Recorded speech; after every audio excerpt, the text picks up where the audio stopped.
ചേച്ചി അപ്പൊ അളിയനോ? കച്ചവടം വേറെ എന്തോ കുന്തെന്നൊക്കെ പറഞ്ഞ് വേറെ ഏതോ ഗ്രാമത്തിലേക്ക് പോയി. കഴിഞ്ഞ പ്രാവശ്യത്തെ പോലെ ഫംഗ്ഷന്റെ ഇടയിലെങ്ങാനും വന്ന അന്നെന്തോ അങ്ങനെയൊക്കെ പറ്റിയെന്ന് കരുതി ഇനി അങ്ങനെയൊന്നും സംഭവിക്കില്ല. നാളെ നിന്റെ ഭർത്താവിനെയും കൂട്ടി വരണം, മനസ്സിലായോ? ശരി ചേച്ചി, എന്നാ പിന്നെ ഞാൻ ഇറങ്ങിക്കോട്ടെ. നീ ചെല്ല്. ഞാൻ പണിക്കരോട് ഇതിനെക്കുറിച്ചൊന്ന് സംസാരിച്ചിട്ട് വീട്ടിലേക്ക് പോകാന്നോർത്താം. ശരി ചേച്ചി, ബൈ. ആവിനി, ഒന്ന് നിക്ക്. എന്താ ചേച്ചി? അവിടുത്തെ അച്ഛന്റെ അമ്മയുടെയൊക്കെ വിശേഷങ്ങൾ ചോദിക്കാൻ ഞാൻ എന്നും മറക്കും. ആരാ അവര്?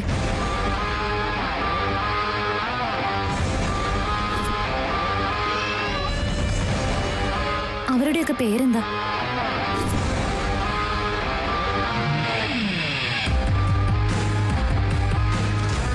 ശ്രീകരനെ പോലെ നല്ലൊരു മകൻ അവർക്കുണ്ടെങ്കിൽ അവരെത്ര നല്ല ആൾക്കാരാണെന്ന് ഊഹിക്കാം. ശ്രീകരനെ കാണുമ്പോഴെല്ലാം ആ അച്ഛന്റെ അമ്മയുടെ സംസ്കാരം എത്ര വലുതാണെന്ന് എനിക്ക് മനസ്സിലാവുന്നുണ്ട്. അവിടുത്തെ അച്ഛന്റെ പേര്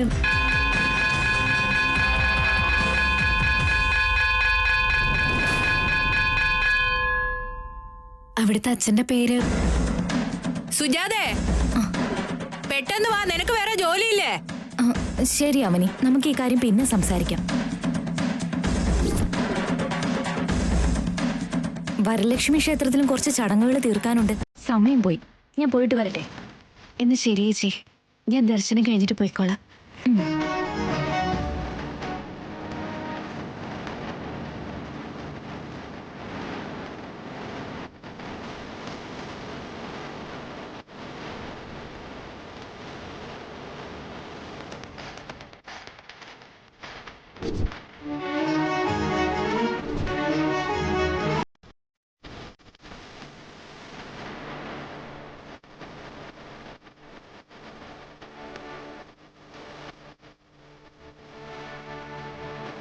നമസ്കാരം അമ്മേ. നമസ്കാരം തിരുമേനി. നമസ്കാരം. എന്റെ ചെറിയ മകൻ ശ്രീകരന്റെ പേരില് ഒരു അർച്ചന നടത്തണം. ആയിക്കോട്ടെ. അതുപോലെ അവന്റെ കല്യാണം പെട്ടെന്ന് നടക്കാനുള്ള പൂജകളും ചെയ്യണം. അതിങ്ങോട്ട് തന്നോളൂ. ഓം ശ്രീകരണാവധേസ്യ സഹ കുടുംബാനാം ക്ഷേമ സ്ഥൈര്യ ധൈര്യ വിജയ അഭയ ആയുരാരോഗ്യ ഐശ്വര്യാദി.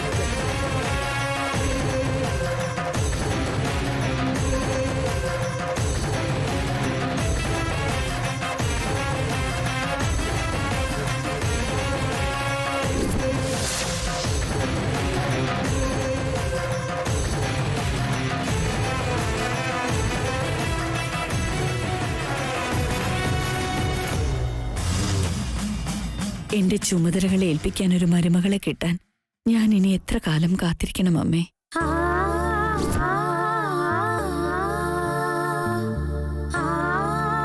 എന്റെ മകന്റെ വിവാഹത്തിന് ജാതകം എന്നൊരു കടമ്പ നീ തന്നു.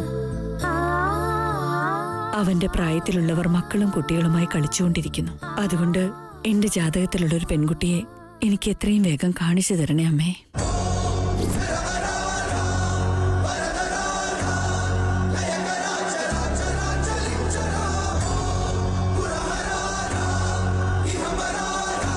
പോയി വരട്ടെ തിരുമേനി. ഇഷ്ടകാമ്യാർത്ഥ ഫലസിദ്ധിരസ്തു.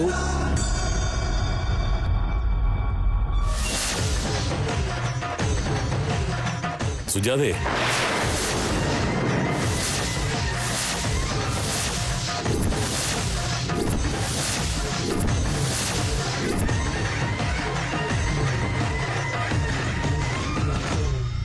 സുജാതേ, നമ്മളെ ഇഷ്ടമല്ലാത്തവരുടെ അടുത്തേക്ക് നമ്മള് എത്ര തവണ തന്നെ പോയാലും ഒരു പ്രയോജനം ഉണ്ടാവില്ലേട്ടാ. സുജാതേ, വായിട്ടാ. സുഖമാണോ സുജാതേ?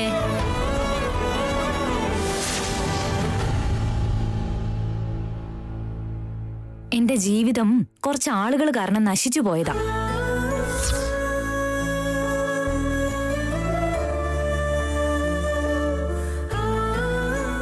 എന്ന് കരുതി എന്റെ കുടുംബത്തിലുള്ള എല്ലാവരും അങ്ങനെ ആവണമെന്ന് നിർബന്ധമൊന്നുമില്ലല്ലോ. ഞങ്ങൾക്ക് നല്ല ദിവസങ്ങളുണ്ട്. ഞാൻ ഇത്രയും കാലം ആഗ്രഹിച്ച ആ നല്ല കാര്യം എനിക്ക് സാധിച്ചു കിട്ടി. ശുഭകാര്യമോ? എന്താ അത്? എന്റെ അനിയത്തിയുടെ കല്യാണം കഴിഞ്ഞു.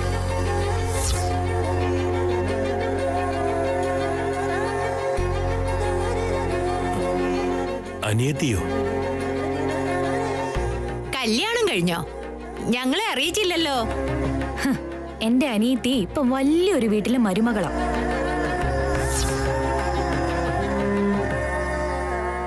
നല്ല മനസ്സുള്ള ഒരു പയ്യൻ, വേറെ ഒരു ദുശീലങ്ങളും ഇല്ലാത്ത ഒരാൾ എന്റെ അനിയത്തിയെ കല്യാണം കഴിച്ചു.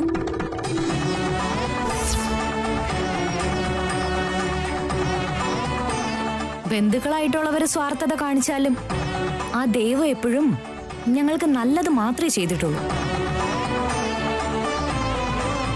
ഏതെങ്കിലും ഒരു ദിവസം ആ പയ്യനെ ചില ആളുകളുടെ അടുത്തേക്ക് കൊണ്ടുപോയിട്ട് നിങ്ങളെക്കാൾ സമ്പത്തുള്ളവനെ ഇവനെന്ന് എനിക്ക് അഹങ്കാരത്തോടെ പറയണം അവരോട്.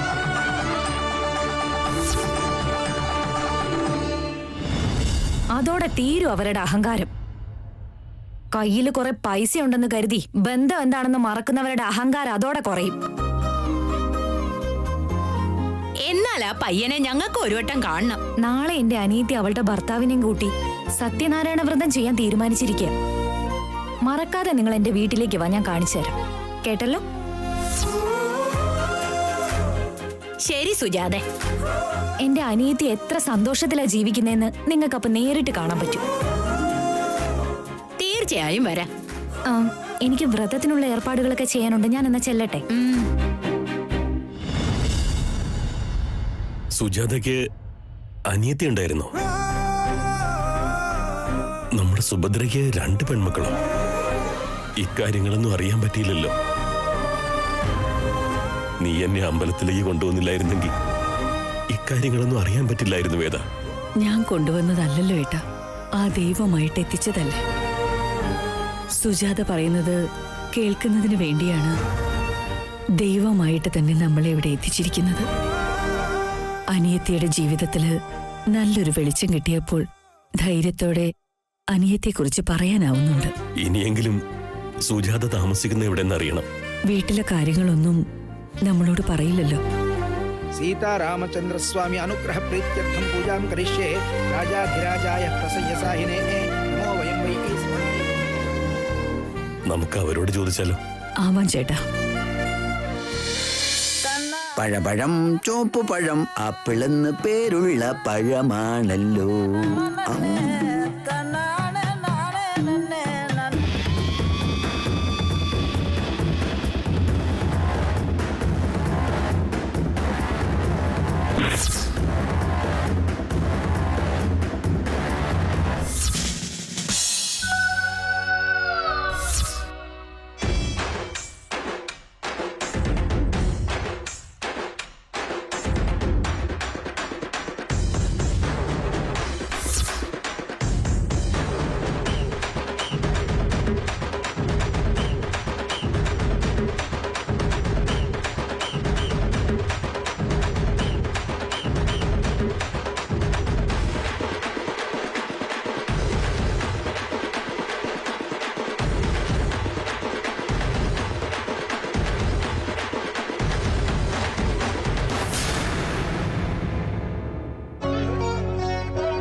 എന്തിനാ വരാൻ പറഞ്ഞേ? ഒരേ വീട്ടിൽ തന്നെ ഉണ്ടായിട്ടും ഭർത്താവിനോട് എന്തെങ്കിലും പറയണമെങ്കിൽ ഫോൺ വിളിച്ച് വന്നോ എന്ന് പറയേണ്ട അവസ്ഥ ശരിക്കും ഈ പ്രപഞ്ചത്തിൽ ഒരു ദമ്പതികൾക്കും ഉണ്ടായിട്ടുണ്ടാവില്ല. തന്നെ പറ്റി ഇപ്പോ ഇവിടെ പറയാൻ പറ്റില്ലായിരിക്കാം. അതെന്റെ സിറ്റുവേഷൻ അങ്ങനെ ആയോണ്ടാ. അതൊഴിച്ച് വേറെ എന്താണെങ്കിലും താൻ പറഞ്ഞാ മതി, ഞാൻ ചെയ്തു തരാം. കാര്യം എന്താ അവനി? അമ്പലത്തിൽ പോയി ചേച്ചിയെ കണ്ടുവരാ. സത്യനാരായണ വ്രതം അനുഷ്ഠിച്ച നമ്മുടെ ജീവിതത്തിൽ നല്ലതേ വരുമെന്ന് പറഞ്ഞു. നമ്മുടെ വീട്ടില് അതെങ്ങനെയാ നടക്കുക? അതുകൊണ്ട് ചേച്ചി വീട്ടില് അതിനുള്ള ഏർപ്പാടുകൾ ചെയ്യാന്ന് പറഞ്ഞു. നിങ്ങളോട് ഇക്കാര്യം പറഞ്ഞ് നിർബന്ധമായി കൊണ്ടുവരണമെന്ന് പറഞ്ഞു.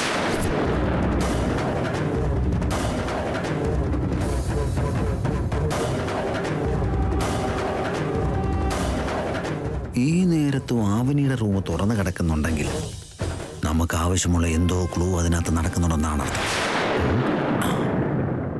എന്റെ നല്ലതിനു വേണ്ടി ചേച്ചി എപ്പോഴും എന്തെങ്കിലുമൊക്കെ ഇങ്ങനെ ചെയ്തുകൊണ്ടേ ഇരിക്കാറുണ്ട്. ചേച്ചിയുടെ അവസ്ഥ നോക്കാതെ എന്റെ സുഖങ്ങൾക്ക് വേണ്ടി തപസ് ചെയ്യുന്നവളാ. ഇത്രയും നല്ലൊരു ചേച്ചിയെ കിട്ടിയതില് യു ആർ സോ ലക്കി.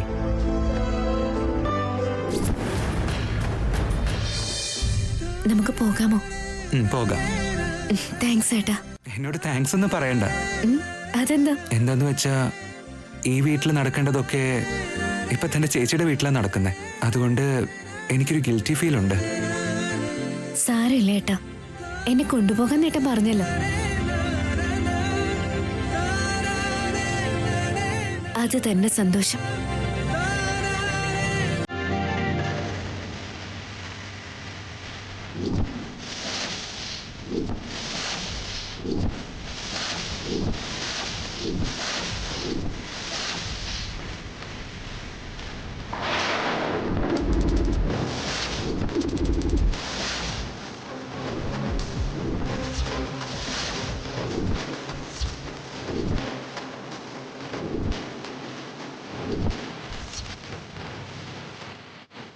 ചെറിയ ചെറിയ കാര്യങ്ങൾക്കൊക്കെ താൻ ഒരുപാട് സന്തോഷിക്കുന്നുണ്ടല്ലേ? താൻ ഏറ്റവും ആഗ്രഹിക്കുന്ന സന്തോഷം തരാൻ എനിക്ക് എപ്പോഴാ പറ്റിയെന്നറിയില്ല. അവരെന്തൊക്കെയാണ് പറയുന്നതെന്ന് അറിയില്ലെങ്കിലും കറക്റ്റ് ക്ലൂ കിട്ടി എനിക്ക്. കയ്യെ പിടിച്ചിട്ടുള്ള പരിപാടിയാണ് അപ്പൊ അല്ലേ? എല്ലാവരുടെയും മുന്നിലിട്ട് നാട്ടിച്ച് കളയും ഞാൻ.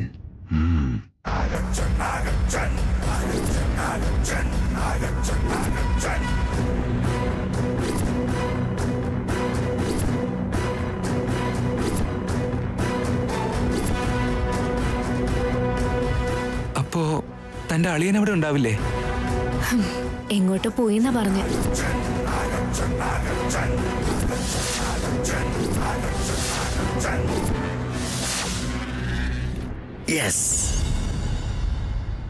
അന്നും അയാൾ എങ്ങോട്ട് പോയതായിരുന്നില്ലേ? പക്ഷേ പിന്നെ അയാൾ രാത്രി കയറി വന്നില്ലേ? ഗ്രാമോത്സവത്തിനന്ന് കന്നുകാലി വ്യാപാരം എന്നൊക്കെ പറഞ്ഞ് നമ്മൾ അവിടെ കണ്ടില്ലേ? അതേ ജോലിക്ക് തന്നെ വേറെങ്ങോട്ടോ പോയതാ. 2-3 ദിവസത്തേക്ക് ഇനി വരില്ല എന്നാ പറഞ്ഞേ. എന്നാ പ്രശ്നമില്ല. പിന്നെന്താ? പിന്നെന്തുണ്ടാവാൻ? ഒന്നുമില്ലേ? ഒന്നുമില്ല.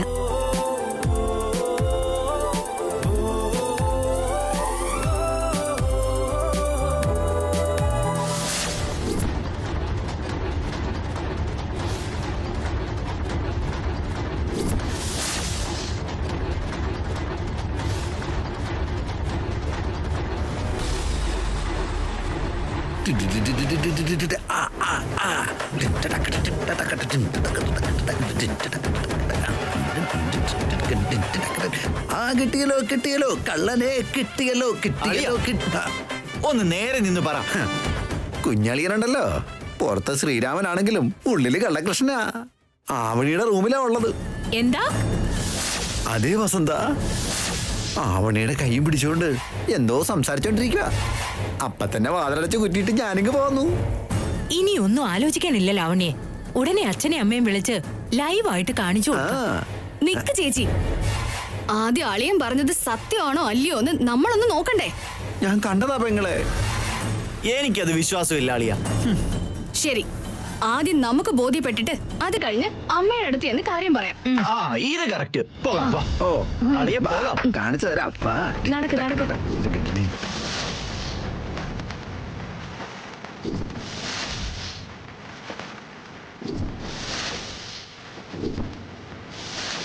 അടഞ്ഞു കിടക്കുന്ന കണ്ടില്ലേ?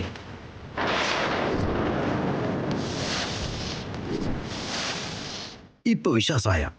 വിശ്വാസമായി. എന്നാ അമ്മേനെയൊക്കെ വിളിക്കാൻ നോക്ക്. ആദ്യം ഡോർ ഓപ്പൺ ചെയ്ത് രണ്ടാളെയും പിടിച്ച് എന്താണ് ഈ കാണിക്കുന്നതെന്ന് രണ്ടുപേരെയും കളിപ്പിച്ചിട്ട് എന്നിട്ട് നമുക്ക് അമ്മയെ വിളിക്കാം. ആദ്യം അതൊന്ന് ഓപ്പൺ ചെയ്തേ. കള്ള അളിയാ, തീർന്നടാ നീ. Come on come on come on.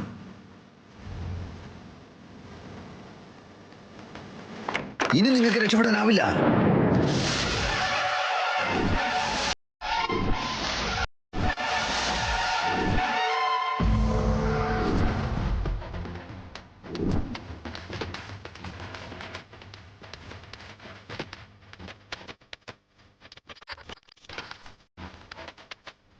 എന്തു പറ്റി? എല്ലാരും എന്തിനാ എന്റെ റൂമിലേക്ക് വന്നേ? എവിടെ എന്റെ അനിയൻ എവിടെ? എന്റെ മോളെ പറ്റിക്കാന്ന് കരുതിയോ നീ? ശ്രീകരേട്ടൻ എന്തിനാ എന്റെ റൂമിലേക്ക് വരുന്നേ? എന്റെ അളിയെ നിങ്ങൾ രണ്ടുപേരെയും കണ്ണുകൊണ്ട് കണ്ടതാ. എടാ കുഞ്ഞളിയാ, എന്നെ പറ്റിക്കാന്ന് കരുതിയോ? ഡാ ഡാ ശ്രീകർ, എവിടെയാടാ? പുറത്തേക്ക് വാ.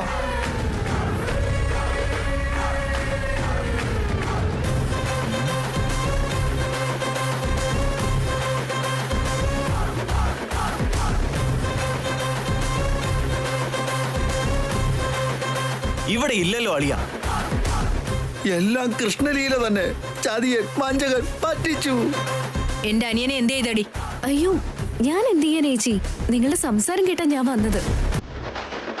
വളരെ നല്ല കാര്യമാണ് ചെയ്തേ. വാ, ഇവിടുന്ന് പോവാം. വാ.